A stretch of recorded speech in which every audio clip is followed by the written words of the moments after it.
Hi friends, welcome to Cook with Gayu Kitchen. நம்ம ஒரு sweet recipe தாங்க பார்க்க போகிறோம். என்னன்னு பார்க்குறீங்களா? ஷாஹி துக்குடா எப்படி செய்கிறதுன்னு தாங்க பார்க்க போகிறோம். இந்த ஷாஹி துக்குடா ஹைதராபாத்தில் ஒரு ஸ்பெஷல் ஸ்வீட்டுங்க. இன்னைக்கு ரொம்ப எளிமையான முறையில் என்னோட ஸ்டைலில் செஞ்சு காட்ட போகிறேங்க. அதுக்கு முன்னாடி நம்ம சேனலை யாரெல்லாம் இன்னும் சப்ஸ்கிரைப் பண்ணலையோ ப்ளீஸ் மறக்காமல் சப்ஸ்கிரைப் பண்ணிக்கோங்க. பெல் ஐக்கானை கிளிக் பண்ணிவிட்டு கீழே ஆல் கொடுங்க. அப்போ தான் நான் போடுற வீடியோ உங்களுக்கு உடனுக்குடனே வருங்க. இந்த ஷாஹி துக்குடா ஒரு முகலாய டெசர்ட்டுங்க. கண்டிப்பாக இதை உங்கள் வீட்டில் ட்ரை பண்ணி பாருங்கள், ரொம்ப நல்லாயிருக்கும். இதுக்கு தேவையான பொருள் என்னென்னு இப்போ பார்க்கலாங்க. 1/2 லிட்டர் நல்ல திக்கான பாலாக எடுத்திருக்கேங்க. 5 பிரெட் ஸ்லைசஸ் எடுத்திருக்கேங்க. 1/2 கப் அளவுக்கு சர்க்கரை எடுத்திருக்கேங்க. 10 பாதாம் எடுத்து பொடியாக கட் பண்ணி வச்சுருக்கேங்க. 7 ஏலக்காய் எடுத்து தட்டி வச்சுருக்கேங்க. உங்ககிட்ட ஏலக்காய் இருந்துச்சுன்னா தட்டி எடுத்துக்கோங்க, அப்படி இல்லாட்டி ஏலக்காய் தூள் இருந்துச்சுன்னா கூட போட்டுக்கலாங்க, நம்மளோட விருப்பம்தான். 10 முந்திரியை எடுத்து சின்ன சின்ன பீஸாக கட் பண்ணி வச்சுருக்கேங்க. 10 ரூபா பேக்கெட் மில்க் பவுடர் 2 பேக்கெட் அளவுக்கு எடுத்திருக்கேங்க. நான் நெஸ்லே பிராண்ட் எடுத்திருக்கேங்க. நீங்கள் எந்த பிராண்ட் எடுத்துக்கிட்டாலும் 2 பேக்கெட் எடுத்துக்கோங்க போதும்.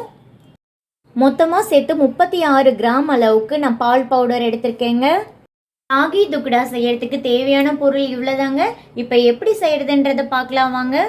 ஷாஹி துக்குடா செய்யறதுக்கு முதல்ல ரப்டி ரெடி பண்ணிடலாங்க. ஸ்டவ் ஆன் பண்ணி ஒரு பாத்திரம் வச்சுட்டேங்க. நம்ம எடுத்து வச்சுருக்க 1/2 லிட்டர் பால் இதிலே ஊற்றிக்கலாங்க.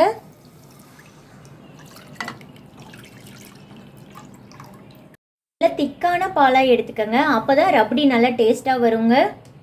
இப்போ அடுப்போட அனலை மீடியமாக வச்சுக்கலாங்க. பால் நல்லா திக்காகிற வரைக்கும் நல்லா கொதிக்க விட்டுக்கலாங்க. நம்ம திக்கான பாலாக எடுத்துருக்கனால அடி பிடிக்குங்க, இடையில கிளறி கொடுத்துட்டே இருங்க. பால் கொதி வர ஆரம்பிக்குதுங்க. இனிமேல் நம்ம விடாமல் கிளறி கொடுத்துட்டே இருக்கணுங்க. இதில் மெயினாக பார்த்தீங்கன்னா சுற்றி ஆடை கட்டுங்க. அந்த ஆடை கட்ட இதை எடுத்து கொடுத்துட்டே இருக்கணுங்க. இந்த ஆடை அவ்வளோ டேஸ்ட்டாக இருக்குங்க. பால் நல்லா கொதிஞ்சிருச்சுங்க. இப்போ இதிலேருந்து கொஞ்சமாக மட்டும் எடுத்து ஒரு பவுலில் போட்டுக்கலாங்க.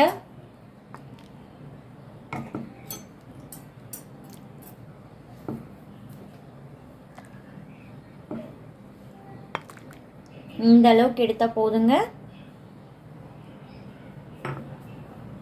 அந்த பால் என்ன பண்ணுறதுன்னு நான் சொல்கிறேங்க அப்புறமா. பால் இந்த அளவு கொதிஞ்சதுக்கப்புறம் நம்ம எடுத்து வச்சுருக்க நட்ஸ் போட்டுக்கணுங்க. நம்ம எடுத்து வச்சுருக்க பாதாம் பருப்பு போட்டுக்கலாங்க, முந்திரி பருப்பும் போட்டுக்கலாங்க. பாதாம் முந்திரி போடுறதெல்லாம் ஆப்ஷனல் தாங்க, பட் போட்டிங்கன்னா ரொம்ப நல்லா இருக்குங்க. இந்த ரெசிபி பொறுத்தவரையிலையும் பாதாம் முந்திரி பிஸ்தா கூட சேர்த்துக்கலாங்க, அதுவும் ரொம்ப நல்லா இருக்குங்க. பாதாம் முந்திரிலாம் போடுறப்போ ஒரு ரிச்னஸ் டேஸ்ட் கொடுக்குங்க. 2 நிமிஷம் இந்த நட்ஸ் எல்லாம் சேர்த்து நல்லா கொதி வரட்டுங்க. இது ஒரு ரிச்சான ஸ்வீட்டுங்க. ஹைதராபாத் போனால் கண்டிப்பாக இதை ட்ரை பண்ணி பாருங்கள். 2 நிமிஷமாக நம்ம பால் கொதிஞ்சிட்டே இருக்குங்க. இனிமேல் நம்ம எடுத்து வச்சுருக்க சர்க்கரையை சேர்த்துக்கலாங்க. சர்க்கரை உங்களோட டேஸ்ட்டுக்கு ஏற்ப கூட குறைச்சி போட்டுக்கலாங்க. இப்போ ரம்ஜான் நோன்பு வரேங்க, கண்டிப்பாக இதை ட்ரை பண்ணுங்கள். சின்ன குழந்தைங்கள்லாம் இதை விரும்பி சாப்பிடுவாங்க. அடுப்பானால மீடியமாகவே வச்சுட்டு இப்படி கிளறி கொடுத்துக்கலாங்க. சர்க்கரை கரைஞ்சி நல்லா திக்காக வரணுங்க, அந்த அளவுக்கு இதை கொதிய விட்டுக்கலாங்க. உங்கள் வீட்டில் ஏதாவது ஃபங்க்ஷன்னா கூட இந்த மாதிரி செஞ்சு கொடுங்க, எல்லோரும் டிஃப்ரெண்ட்டாக இருக்கேன்னு விரும்பி சாப்பிடுவாங்க. சர்க்கரை போட்டதுமே பாருங்கள் பால் தண்ணி மாதிரி ஆயிடுச்சிங்க. இப்போ இதுக்கும் ஒரு வழி இருக்குங்க. கொதிக்கிற பால்லேருந்து கொஞ்சமாக நம்ம பால் எடுத்து வச்சோம் பாருங்கள், இதில் நம்ம எடுத்து வச்சுருக்க பால் பவுடரை மிக்ஸ் பண்ணிக்கலாங்க. 2 பேக்கெட்டையும் போட்டுக்கலாங்க.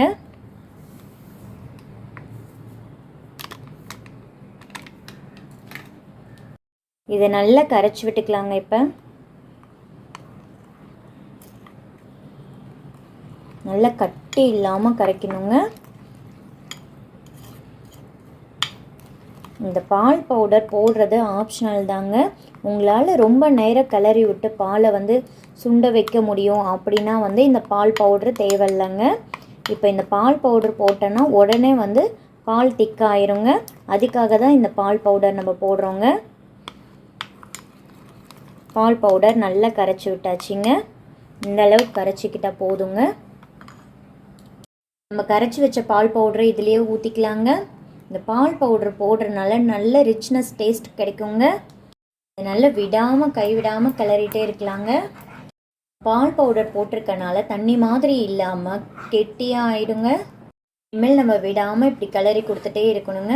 உங்களுக்கு பார்க்கும்போது ஸ்வீட் கொஞ்சம் கம்மியாக இருக்கிற மாதிரி இருக்கும். நம்ம போட்டிருக்க பால் பவுடரில் வேறு இனிப்பு இருக்குங்க. நம்ம போட்டிருக்க சர்க்கரை ரொம்ப கரெக்டாக இருக்குங்க. இந்த பால் நல்லா சுண்டி கொதிஞ்சு வரட்டுங்க. இந்த பால் நல்லா திக்காக கொதிஞ்சு வந்துருச்சு பாருங்கள். முன்னே இருந்ததை விட இப்போ பாருங்கள் நல்லா திக்காக தெரியும் உங்களுக்கு. இன்னும் கொஞ்சம் நல்லா திக்காகணுங்க. நல்லா விடாமல் கிளறி கொடுத்துட்டே இருக்கணுங்க. இப்போ இது நல்லா திக்காக கொதிஞ்சு வந்துருச்சுங்க. இதுதான் கரெக்டான கன்சிஸ்டன்சிங்க. இந்த அளவுக்கு கொதிஞ்சா போதுங்க. இது இன்னும் கொஞ்சம் ஆறுனுச்சுன்னா நல்லா வந்து கெட்டி ஆயிருங்க. நம்மளோட ரப்டி ரெடி ஆயிடுச்சுங்க. இப்போ அடுப்பை ஆஃப் பண்ணிவிட்டு இதை ஒரு பவுலில் ஊற்றி வச்சிடலாங்க. நம்மளோட ரப்டி ரெடி ஆயிடுச்சுங்க. நான் ஒரு பவுலில் ஊற்றி வச்சுட்டேங்க. இப்போ ஒரு சைடு வச்சிடலாம். இனிமேல் நம்ம சர்க்கரை சிரப் ரெடி பண்ணிடலாங்க. அடுப்பை ஆன் பண்ணி ஒரு பேன் வச்சுட்டேங்க. 1/2 கப் அளவுக்கு தண்ணி ஊற்றிக்கிறேங்க.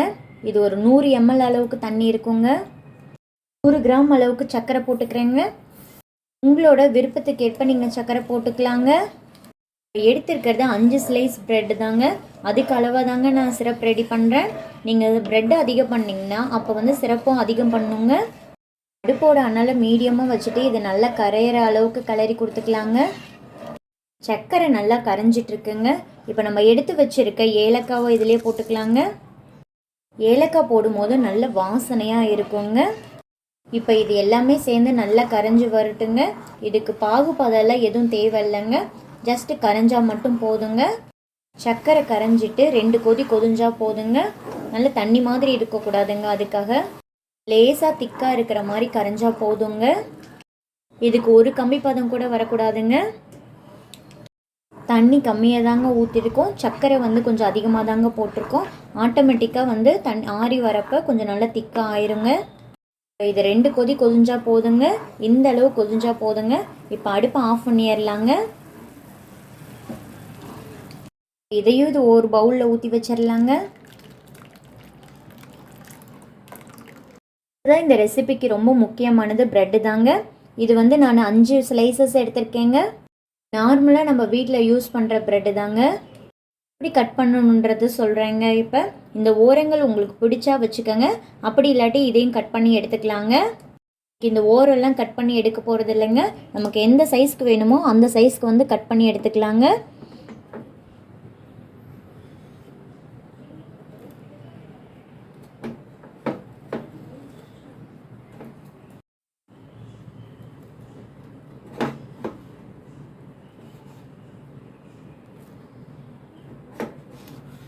அவ்வளோதாங்க. இதே மாதிரி இப்போ எல்லா ப்ரெட்டையும் கட் பண்ணி எடுத்துக்கலாங்க. எல்லா ப்ரெட்டையும் இப்போ கட் பண்ணி எடுத்தாச்சுங்க. இப்போ எப்படி பொரிக்கிறதுன்றதையும் பார்த்துடலாங்க. பொரிக்கிறதுக்காக ஸ்டவ் ஆன் பண்ணி ஒரு பேன் வச்சுட்டேங்க. இப்போ தேவையான அளவு எண்ணெய் ஊற்றிக்கலாங்க. இது வாசனை இல்லாத ரீஃபண்ட் ஆயில் தாங்க ஊற்றுறேன் நான். இன்னும் ரிச்சாக வேணும்னு நினச்சிங்கன்னா நீங்கள் நெய்யில் கூட பொரிச்சு எடுத்துக்கலாங்க. அது இன்னும் ரிச்சாக இருக்குங்க.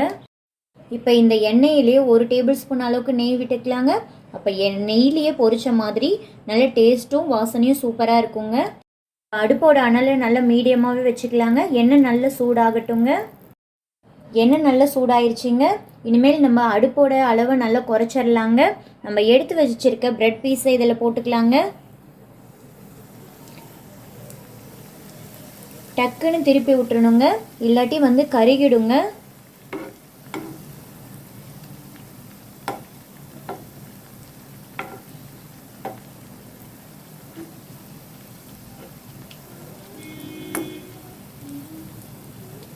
அடுப்பை சிம்லேயே வச்சுட்டு நல்ல கோல்டன் ப்ரௌன் வர மாதிரி திருப்பி திருப்பி விட்டு வேக விட்டுக்கலாங்க. நல்லா கோல்டன் ப்ரௌன் வந்துருச்சு பாருங்கள். இந்த அளவுக்கு வந்து செவந்தா போதுங்க. இப்போ இதை எல்லாத்தையும் எடுத்துக்கலாங்க.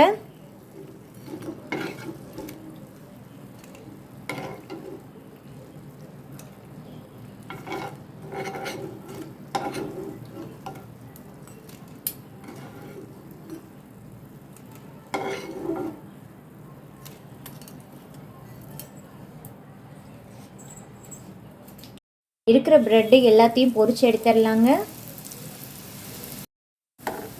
இதுவும் நல்லா பொரிஞ்சிருச்சுங்க. நம்மளோட பிரெட் பீசஸை நல்லா எண்ணெயில் போட்டு பொரிச்சு எடுத்தாச்சுங்க. இனிமேல் நம்ம அரேஞ்ச் பண்ணிடலாங்க. எப்படி அரேஞ்ச் பண்ணுறதுன்றதை பார்த்துடலாங்க. பொரிச்சு வச்ச ப்ரெட்டை கொஞ்சம் கொஞ்சமாக இந்த சிரப்பில் போட்டு எடுத்துக்கணுங்க. இந்த ப்ரெட் பீசஸில் வந்து சிரப்பு இறங்கியிருக்கணுங்க.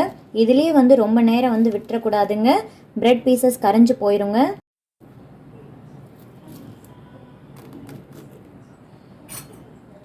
இப்போ இதை 2 சைடும் மிக்ஸ் பண்ணி விட்டுடலாங்க. அப்போ தான் இந்த சிரப்பு ஊறி நல்லா வந்து ப்ரெட்டுக்குள்ளே போகுங்க. லேசாக அப்படியே கிறிஸ்பியாக இருக்கணுங்க. இதுக்குள்ளேயே விட்டிங்கன்னா அந்த கிறிஸ்பினஸ் இருக்காதுங்க. எப்போ சாப்பிட்றீங்களோ அப்போ தான் வந்து இந்த மாதிரி டிப் பண்ணி எடுக்கணுங்க. இப்போ 2 சைடும் ப்ரெட்டை வந்து டிப் பண்ணியாச்சுங்க. இப்போ நம்ம எந்த பிளேட்டில் அரேஞ்ச் பண்ணுறோமோ அந்த பிளேட்டில் வந்து எடுத்து வச்சுக்கலாங்க. நம்ம எந்த அளவுக்கு ப்ரெட் பீசஸ் வேணுமோ அந்த அளவுக்கு வந்து டிப் பண்ணி எடுத்துக்கலாங்க. ப்ரெட் பீசஸ் ரெடி ஆயிடுச்சுங்க. இனிமேல் நம்ம ரெடி பண்ணி வச்சிருக்க ரபடியை எடுத்து அது மேலே ஊற்றிடலாங்க.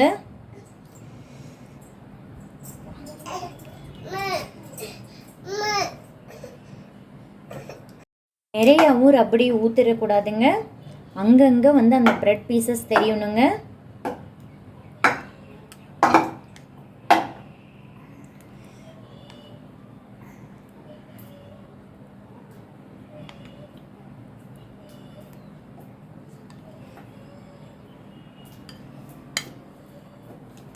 ரொம்பவும் கொஞ்சமாக ப்ரெட் பீசஸ் வச்சுக்கலாங்க. இது வந்து செட் பண்ண ப்ரெட் துண்டுகள் தாங்க. திரும்பவும் கொஞ்சமாக ரபடி ஊற்றிக்கலாங்க.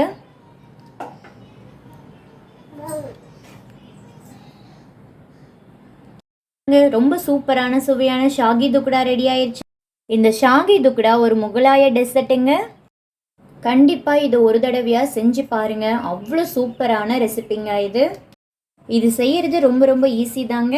நான் வீடியோவில் என்ன அளவுகள் சொன்னேனோ அதை அப்படியே கண்டிப்பாக ஃபாலோ பண்ணுங்கள். உங்கள் வீட்லேயும் ஷாகி துக்குடா ரெடி ஆயிருங்க. மெயினாக இந்த ரபடி செய்யும் போது ரொம்ப தண்ணியாகவும் இருக்கக்கூடாதுங்க, ரொம்ப திக்காகவும் இருக்கக்கூடாதுங்க. ப்ரெட்டு மேலே ஊற்றும் போது லைட்டாக திக்னஸாக இருக்கணுங்க. அந்தளவுக்கு இருந்தால் போதுங்க. தண்ணி மாதிரி ஊற்றுனீங்கன்னா இந்த ப்ரெட்டில் இருக்க கிறிஸ்பினஸ் போயிடுங்க. இந்த அளவுக்கு திக்காக இருந்தால் தாங்க நல்லாயிருக்கும். நம்ம மில்க் பவுடர் போட்டு செஞ்சுருக்கோங்க.